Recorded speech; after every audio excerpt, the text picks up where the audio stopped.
Karibu tujifunze website programming kwa kutumia Django framework na Python programming language. Kutengeneza driven web application yenye dynamic contents. Kwa video hii tutaona namna ya kufanya user management. Mfano kwenye admin panel ukilogin. So hii ni admin panel. So kuja katika users, of course tuna users wawili. User wa kwanza ni super user, wa pili ni user ambaye ni limited, ni staff wa kawaida. So tuliona kwamba Maria akilogin kwenye system kuna baadhi ya vitu hawezi kufanya. So kwenye models hapa tuna model inaitwa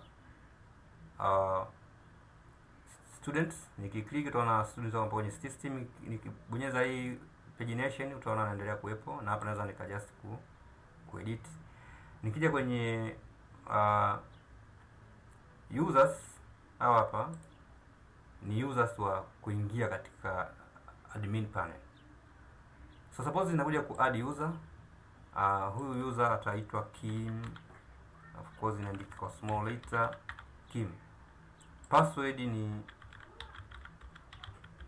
yapo, na narudia password.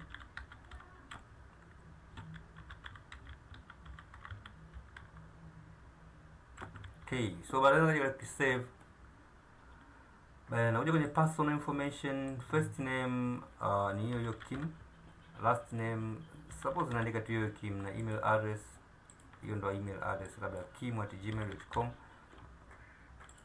So hapo kwenye kuset permission, kwanza nampa permission ya login kama staff, lakini nikitaka nimpe ya login kama super user, atakuwa na privilege zote, atafanya chochote kwenye system. Then privilege atazokuwa nazo ni kama ifuatavyo. Atakuwa na uwezo wa ku-add announcements, atakuwa na uwezo wa ku-add calls, of course ku-add, so ku-view, only ku-add, of course ni kwenye calls.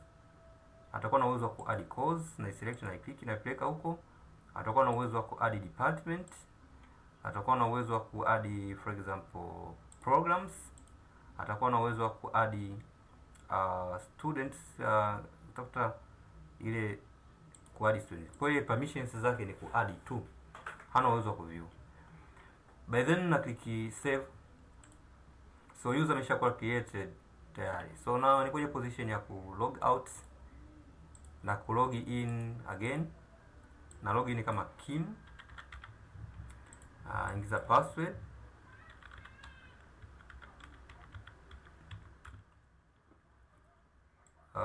Kim, yes.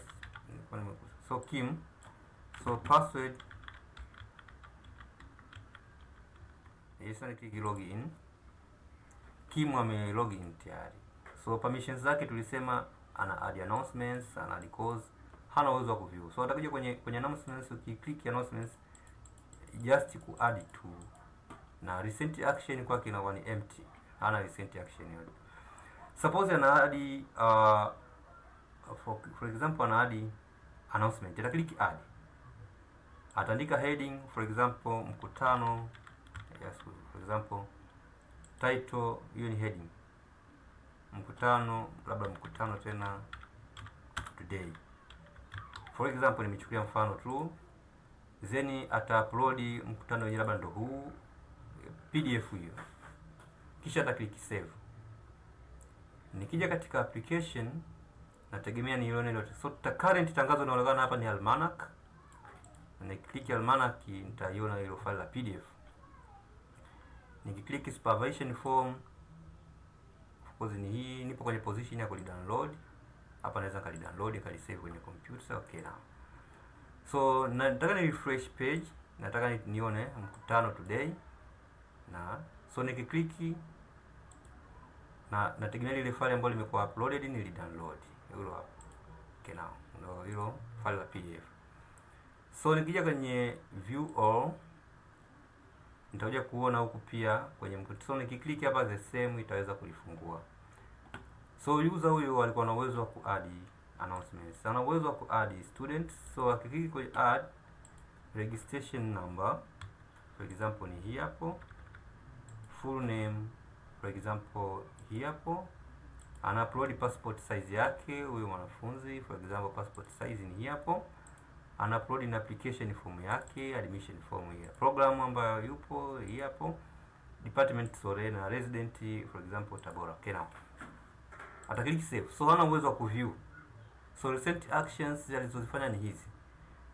So huyo user anakuwa ana privilege hizo tu, nimeshamwadi student. Kwa niki log out, niki log in kama super user anaitwa Samir, of course ni huyo hapa. Akilog in, akija katika students atawaona huyo students ambaye amemwadi huyo user ambaye ni huyu. Okay, so huyo ndo nimemwadi, nimempa user privilege. So kingine ni group management. Nitakuja kwenye group, nita add new group. Group hili nitalipa jina la group la view only. Hapo kwenye view only hawezi kuadd. Hili ni group nimejitengeneza. Then ile group nalipa permission. Kwa hiyo yote atakayekuwa ndani ya ile group atakuwa na uwezo wa kuview programs, again kuview students, again kuview hata groups hizi. Lakini kingine kuview permission kwenye app yangu, lakini kuview heroes, kingine ni of course ni kuview cause na zinatosha. Kisha na click save. Kisha nakuja katika users na add user. For example user huyu naita jina lolote, labda nampa jina la user 1. So password ni hiyo ndo password, lazima iwe strong. Then na click save. Unakuja kwenye permissions, personal information, first name, hizo unaweza kaziacha. Permission, huyu ni staff, lakini anapokuwa na login aingie katika group linaitwa view only, afu unalipeleka huko. Kisha na click save. User 1, of course user 1 hizi taifa nyingine tukujaza. Just niki log out, log in as a user 1, and password. Then niki click login. So yupo kwenye permission ya kuview only, na permission hii ni permission ya group permission. So causes yeye yupo kwenye position ya kuview tu. Sana hii ni pagination, anaweza kaendelea huko. Heroes yupo kwenye hawezi kuedit, hawezi kufanya chochote, yeye ana just kuview. Programs hizo hapo, students yeye anakuwa ana view.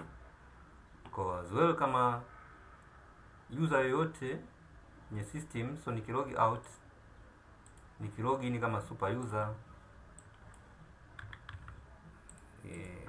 user yoyote ambaye, so kija katika groups, katika users, user yoyote atakayekuwa added kwenye group hilo atakuwa na privilege za group hilo ambazo ni view only. Kwa the same hata key mnaweza nikamclick nikamedit, nikaja katika permissions nikamweka katika group la view only. Pia awe na permission ya kuadd aliyokuwa nayo kama user permission.